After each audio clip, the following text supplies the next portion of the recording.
Welcome back to Lucky Hands Garage, and this week we do a simple oil change on a Yamaha 650 Classic Custom Vstar.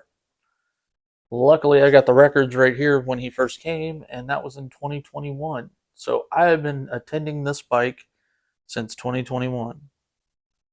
So let's get started. Should be a simple job.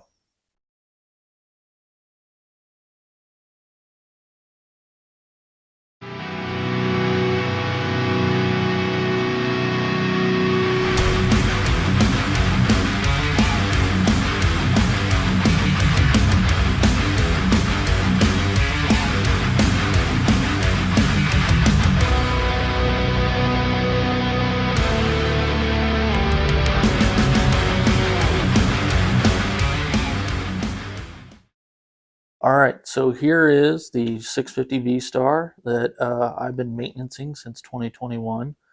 His name is Alex. The bike's name is Tiff. And yeah, I don't have to lift today because the bolt's on it and Harleen is taking up space, plus my own bike, Brody. So we're going to do this old school, way old school. We're going to do it on the ground. And it shows that you can do all this stuff at home, even if it is a cartridge. What we're going to need: oil filter cartridge, set of spark plugs to do the tune-up, and 3 bottles of Yami lube. Your viscosity is your choice. All right, so all you need to do this is a 3/8 ratchet. I think that's a 6-inch extension, 17 socket, preferably with a wobble on the end. The reason is because when this goes in, it actually goes in like this. So you're maxing out the extension because there's a bolt for the forward control that goes straight through the frame and onto the nut. So it's kind of sandwiched in between there. It's a little hokey, but it's better than some of the Hondas I've worked on. So if you want to come down here, I'll show you where the oil is, and then we're going to remove it because we've already loosened the drain plug. Right here is the drain plug. Since we've already loosened it, I actually want to get the pan there far out. And go ahead and unscrew the drain plug with the finger, because you guys all know, if you've been working on this stuff long enough, you develop ambidextrous skills per finger. And there it is.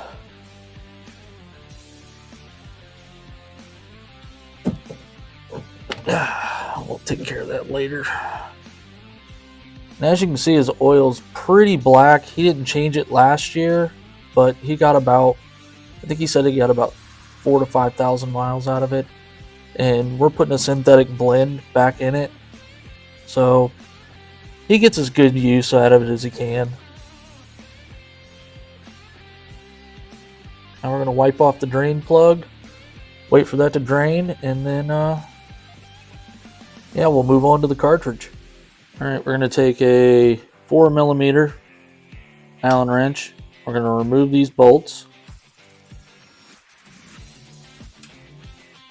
And I put an oil rag down here to cover the exhaust, just to make sure that, you know, it doesn't get on the exhaust, but normally it soaks through, but it's not as bad to clean up.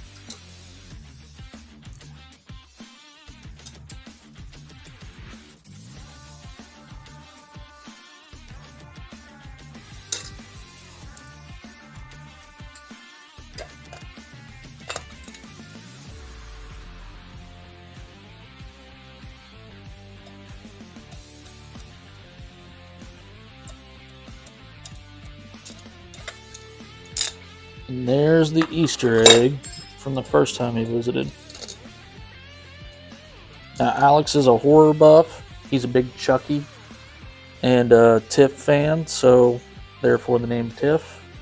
So I threw that in for him, and he really enjoyed it. And then we did a second oil change after that because he wasn't 100% sure that the dealer did the right job, and we ran about 2 synthetics through it. And I took this off, and he had a nice big smile on his face.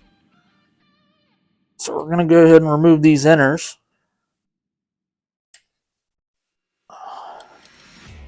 Just kind of break them loose.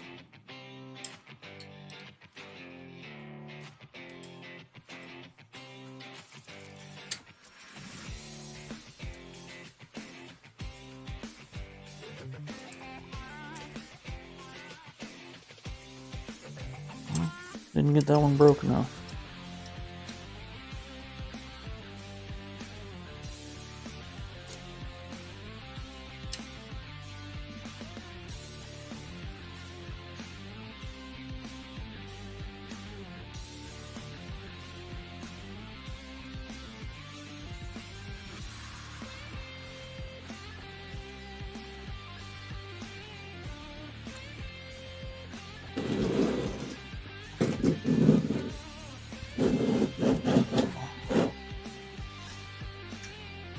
And we're going to break these ones loose.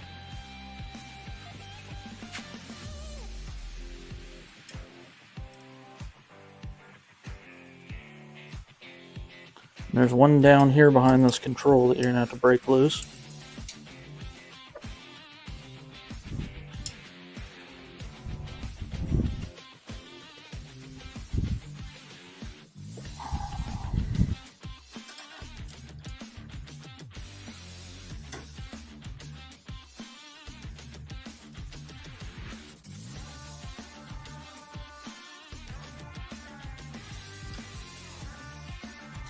Now I'm using the ball end.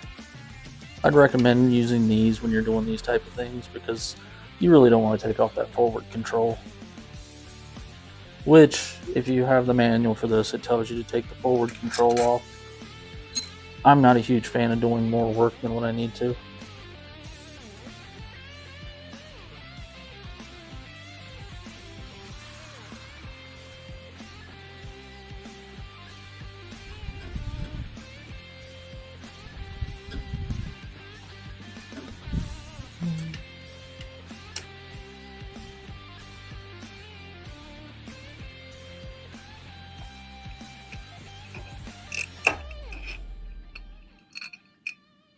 And there it is. Alright, so here's the oil cartridge. As we can tell, there's no metal shavings in there, and it's looking pretty good actually, since the oil was changed twice in 2021.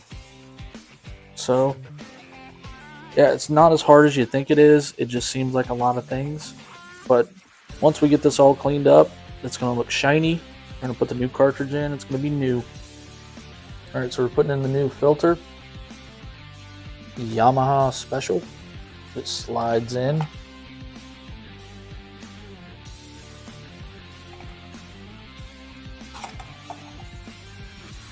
Just like that. And I went ahead and cleaned up everything. You don't necessarily have to. It should drain out pretty easily. But since we're doing this on a bike jack, I really can't tilt the bike one way or the other. So I went ahead and cleaned it out, sucked it out. Just cleaned up my surfaces so that way I get a good seal. Cleaned up my cover. So now we're just going to put it back in.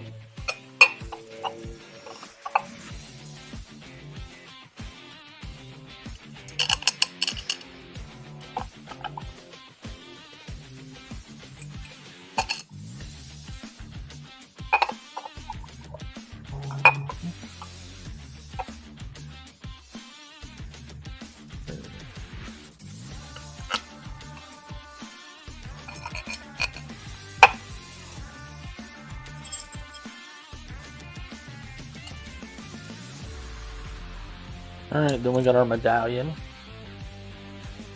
that we gotta put on there. Cover up our little Easter egg.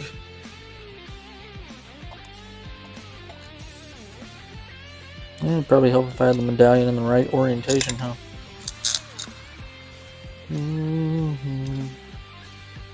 We don't make mistakes at Lucky Hands. We make happy little accidents. Oh, wait a minute. Now, Bob Ross. I would like to think that I'm the Bob Ross of auto mechanics. Motorcycle repair. It's just a happy little piece of crap.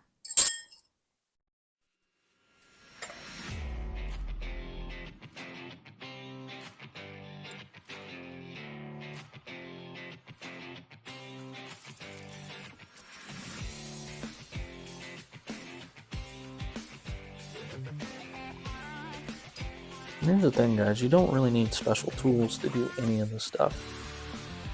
I mean, you probably could get away with just the toolkit that comes with these things. And there's some guys that make videos that do.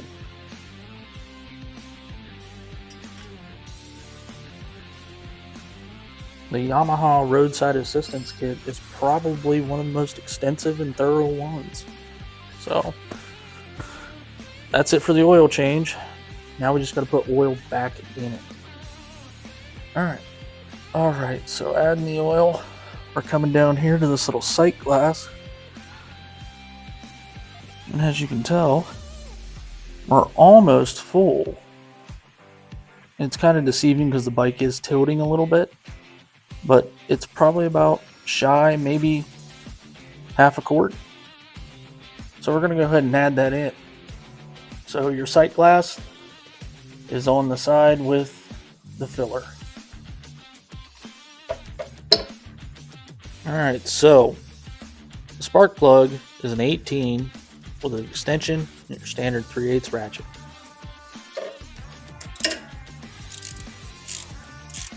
And just like that,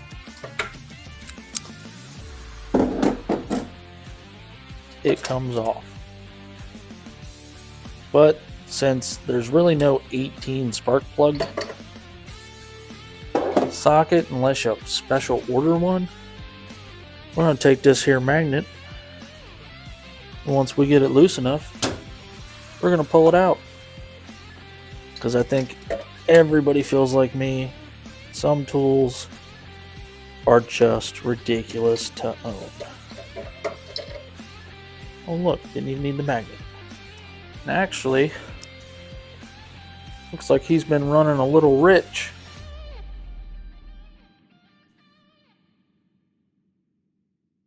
So the standard gap is supposed to be 35. We're a shade below that. So that might have been while he was having problems on start. Actually, the plugs look pretty good. Didn't do the plugs on this bike when he first got it. He opted out of it. So we're going to run it at 35.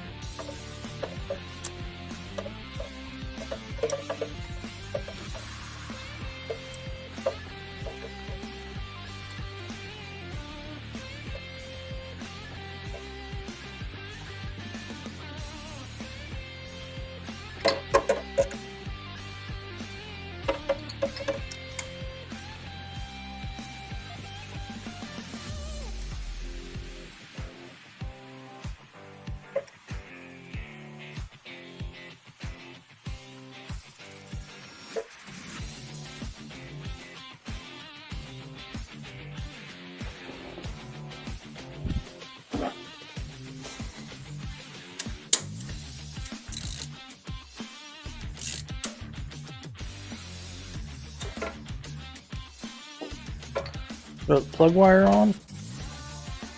We call that one done. Alright, we're going to pull the spark plug wire. This one's a little hot. Always remember, on an air-cooled bike, the rear cylinder gets more heat than the front. Reason being is because it receives less air than the front.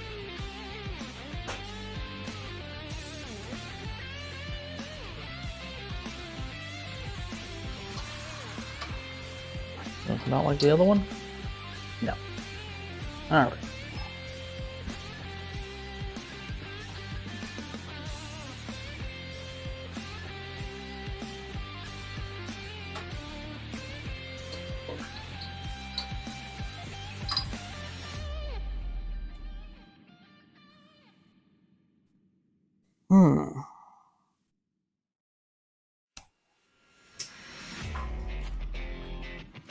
The rear cylinder also, unfortunately, gets the most abuse.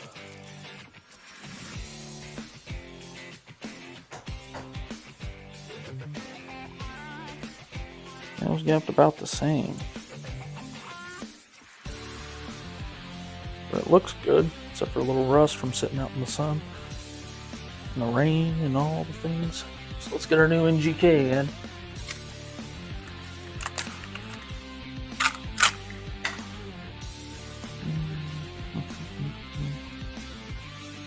Make sure we gap it to where we need it. Right at 35. I'll run a little over, so almost 36. This bike does have a little bit of mileage on it, and it does have an aftermarket exhaust, so we're going to try to see if we can alleviate some of this fuel.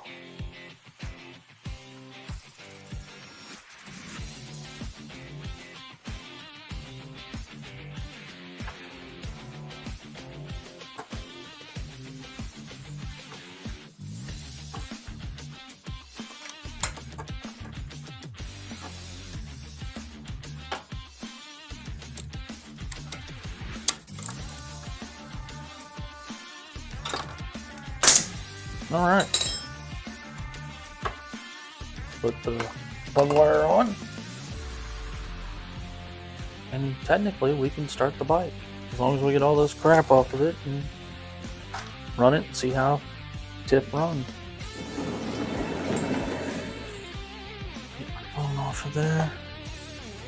The good thing about NGK is they do have a chart that you can go online and it'll show you the gapping for everything for Harleys, cars. So you guys do use NGK.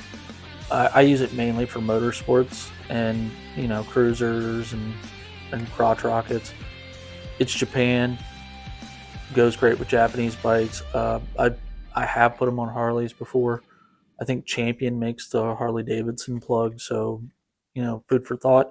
But yeah, they'll give you the gap and they don't make it too hard to find. So that's one good thing about NGK. All right, let's fire this puppy up. Well, a key would be good. It's a neat little sound. Choke.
All right, we got no noises, no craziness.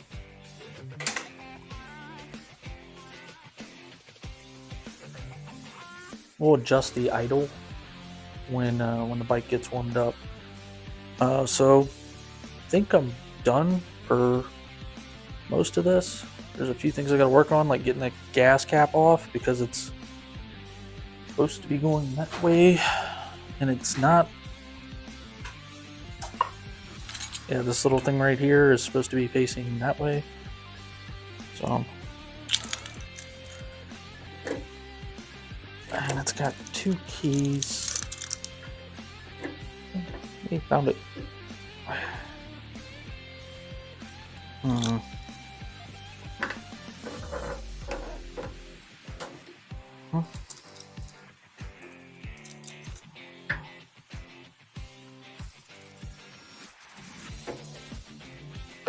There it is.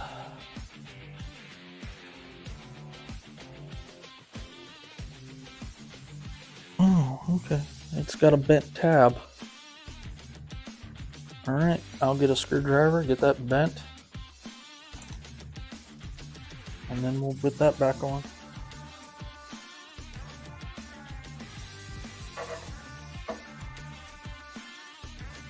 And that's it.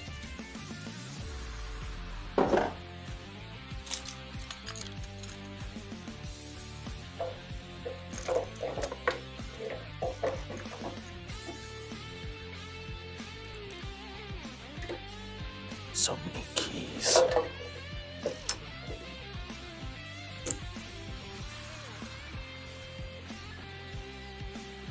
And there it is.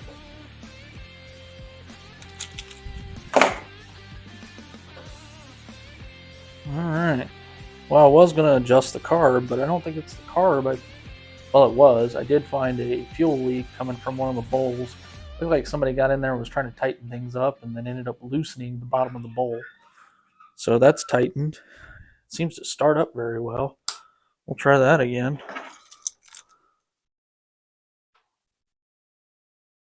If I can get the key in the hole, if I can find the right key. Here we go.